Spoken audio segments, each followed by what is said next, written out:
Piplod ISKCON મોલની પાછળ rich હોટલના ગોડાઉનમાં બુધવારે બપોરે અચાનક આગ ભભૂકી ઉઠી હતી. શોર્ટ સર્કિટના કારણે આગ ભભૂકી ઉઠ્યા બાદ ગોડાઉનમાં સ્ટોર કરેલો ટીશ્યુ પેપર અને પૂંઠાનો જથ્થો આગની લપેટમાં આવી જતા આગે વિકરાળ સ્વરૂપ ધારણ કરી લીધું હતું. આ બનાવની જાણ થતાં ફાયર બ્રિગેડ ઘટના સ્થળે દોડી ગઈ હતી અને પાણીનો મારો ચલાવી આગ પર કાબુ મેળવી લીધો હતો. સદનસીબે આ બનાવમાં કોઈને ઈજા કે જાનહાનિ થઈ ન હતી.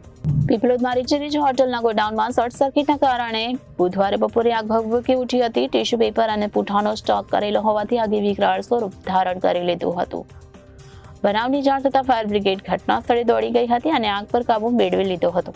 સદનસીબે આ બનાવમાં કોઈને ઈજા કે જાનહાનિ થઈ ન હતી. પીપલોદ ઇસ્કોન મોલની પાછળ રીચ હોટલના ગોડાઉનમાં બુધવારે બપોરે અચાનક આગ ભભૂકી ઉઠી હતી. શોર્ટ સર્કિટના કારણે આગ ભભૂકી ઉઠ્યા બાદ ગોડાઉનમાં સ્ટોર કરેલો ટીશ્યુ પેપર અને પૂંઠાનો જથ્થો આગની લપેટમાં આવી જતા આગે વિકરાળ સ્વરૂપ ધારણ કરી લીધું હતું.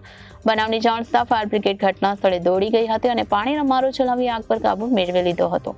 સદનસીબે આ બનાવમાં કોઈને ઈજા કે જાનહાનિ થઈ ન હતી.